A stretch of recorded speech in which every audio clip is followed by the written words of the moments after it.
Words cut deep, deeper than anything. Babasaheb आंबेडकरांनी म्हटलेलंच आहे, चारित्र्याशिवाय आणि विनम्रतेशिवाय एखादा शिकलेला माणूसही समाजासाठी घातक ठरू शकतो.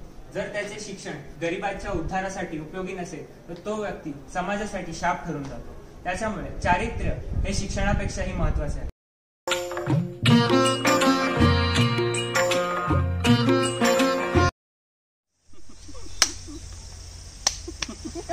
काय रे प्रज्वल, तुझा वाढदिवस आहे उद्या, मग आमच्यासाठी पार्टीवर काय आहे का नाही स्पेशल? काय मग प्रज्वल, काय विशेष? काय रे टकल्या, धरती पे बोझ. काय तुझा बर्थडे दरवेळेस नसतं, येतो जातो. काय असतं रे त्याला? तुम्हाला माहितीये का माझ्या बर्थडेच्या दिवशी काय असतं? काय असतं? वर्ल्ड लिटरसी डे, जागतिक साक्षरता दिन. जगात साक्षरतेचे प्रमाण वाढावे म्हणून हा दिवस साजरा केला जातो. भारताचं साक्षरता प्रमाण 74% आहे व त्रिपुरा हे सर्वाधिक जास्त साक्षर असलेले राज्य 94% आणि बिहार सर्वात कमी साक्षर असलेलं राज्य 63%. कपिल पॅलेस पण प्युअर पाहिजे.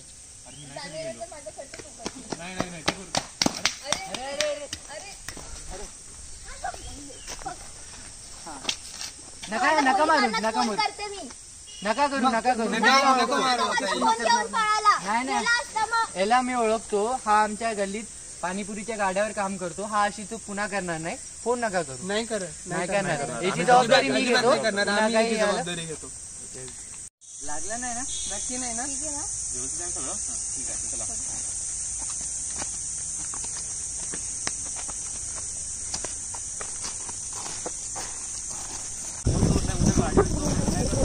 आपण जबाबदारी तर घेतली त्याची. आम्ही पाणी घेऊन येतो तुझ्यासाठी.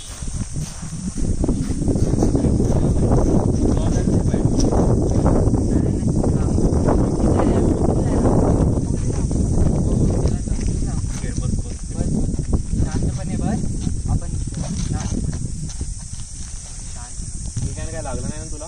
नाही ना.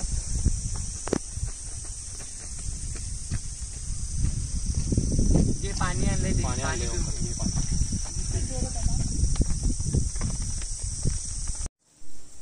रे, तू का चोरी करतोस असं सांगा मला. का चोरी करतोस रे? काहीतरी बोल. तू जाऊन पण बोलणार नाही तर आम्हाला कधी कळणार का चोरी केलीस तू? घरची परिस्थिती चांगली नसल्यामुळे इतर व्यक्तींना बघून मला पण मजा मारावीशी वाटते, म्हणून मी चोरी केली.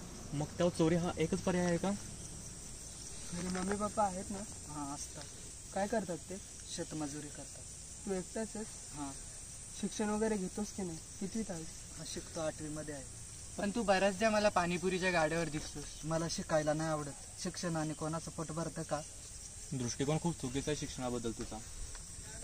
मला असं वाटतं की हा शिक्षणाच्या बाबतीत जरा निरस आहे. तर आपण त्याला समजेल अशा भाषेत शिक्षणाचे महत्त्व समजावून सांगूया. नक्की. तोच पर्याय आहे. ते सांगू. शेवटी जबाबदारी आपलीच आहे. तुला माहिती आहे ना आपण कुठे राहतो? हो, लोणेऱ्यामध्ये. जेथे आहे डॉक्टर बाबासाहेब आंबेडकर तंत्रशास्त्र विद्यापीठ. तुला माहिती आहे आंबेडकर कोण होते ते? हां, माहिती आहे. आपल्या भारताच्या संविधानाचे शिल्पकार म्हणून ओळखण्यात येते. अरे फक्त तेवढंच नाही, समाजसुधारक आहे, वकील आहे, आत्मप्रवर्तक आहे, अर्थशास्त्रज्ञ आणि याबरोबरच बरंच काही.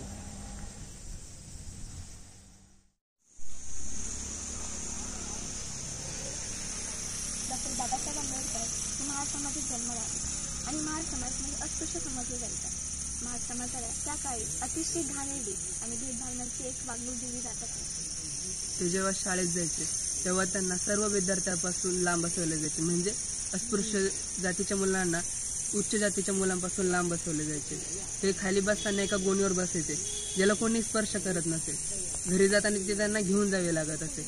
आणि अत्यंत मूलभूत गरज म्हणजे पाणी ती त्यांना शाळेतील शिपाई एक ठराविक उंचीवरून हातात ओंजळीत टाकत असे. ज्या दिवशी शिपाई नाही त्या दिवशी पाणी नाही. तू राहू शकतोस पाण्याशिवाय? नाही. अरे एवढेच नाही तर त्यांची कौटुंबिक पार्श्वभूमी ही खूप गरिबीची होती. वेळी प्रसंगी त्यांनी पाव खाऊन उदरनिर्वाह केला. घरी रॉकेल नसेल तर बाहेर स्ट्रीट साईडवर बसून ते अभ्यास करायचे. त्यामुळे आपण त्यांचं बलिदान कधी विसरता कामा नये. ते असे सर्व संकटांवर मात करत त्यांनी शिक्षण घेतले.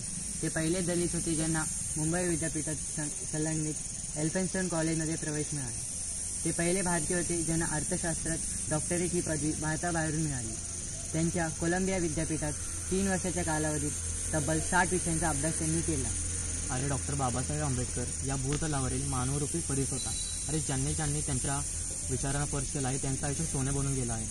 आता तूच विचार कर, ज्याला शिक्षक लक्ष देत नसे, ज्याचा धिक्कार पूर्ण समाजाने केला, एक अस्पृश्य जातीत घाणेरडा समजला जाणारा मुलगा एवढ्या उंचीवर जाऊ शकतो, तर तू का नाही? आम्ही पण माझ्या दृष्टीने प्रयत्न करेन आणि डॉक्टर बाबासाहेब आंबेडकरांसारखा एक चांगला माणूस म्हणून दलितांचा प्रश्न समाजासमोर ठेवण्यासाठी बाबासाहेब आंबेडकरांनी 1920 साली मुकनायक नावाचं वर्तमानपत्र काढलं. याच्यामुळे सामाजिकीय आणि राजकीय ही 2 प्रकारची युद्ध पार पडली. समता आणि जनता ही 2 वर्तमानपत्र सुद्धा काढली. आपल्याला माहीत आहे की जो मीडिया आहे तो आपल्या दैनंदिन जीवनाशी किती जवळकीने जोडला गेलेला आहे.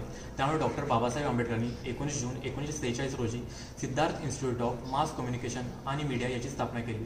त्यामुळे जे डॉक्टर बाबासाहेब आंबेडकरांचे अन्वयी आहेत, जे शिकून बाहेर पडले आहेत, त्यांनी त्यांच्या लेखनातून व प्रसारमाध्यमातून दलितांच्या प्रश्नांना वाचा फोडली. डॉक्टर बाबासाहेब आंबेडकरांनी 1945 साली पीपल्स एज्युकेशन सोसायटीची स्थापना केली. या सोसायटीची स्थापना उच्च शिक्षणाचा प्रसार खालच्या दर्जाच्या आणि प्रामुख्याने अनुसूचित जाती जमातींसाठी काढली. 6 डिसेंबर 1956 रोजी बाबासाहेबांचे महापरिनिर्वाण झाले. शरीर रूपाने ते आपल्यातून गेले, पण विचारांनी ते आपल्यामध्ये कायमस्वरूपी जिवंतच राहतील. त्यांनी हे केव्हाच ओळखले होते, जर दलितांचा उद्धार करायचा असेल तर शिक्षण हा एक असा किरण आहे जो त्यांच्या आयुष्यात उन्नतीचा सूर्य आणू शकेल. बाबासाहेब म्हणतात की उत्तम सक्षम जीवन जगायचे असेल तर देशातील प्रत्येक व्यक्तीने शिक्षण हे घेतलेच पाहिजे. अरे ज्या देशात मानवाला माणूस म्हणून जगण्याचा हक्क अधिकार नव्हता, त्या देशात बाबासाहेबांनी 2 वर्ष 11 महिने 18 दिवस तब्बल 60 देशांचा खडतर अभ्यास करून जगातील सर्वात मोठी राज्यघटना लिहिली. म्हणूनच कोलंबिया युनिव्हर्सिटीने सिम्बल ऑफ नॉलेज असे त्यांना म्हटले आहे. अशा या उत्तुंग व्यक्तिमत्वास माझे कोटी कोटी प्रणाम. एक शाप आहे. त्याच्यामुळे चारित्र्य हे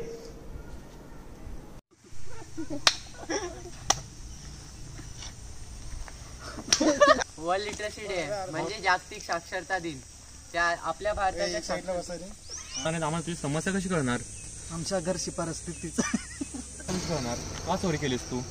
आमच्या घरची परिस्थिती चांगली नाही,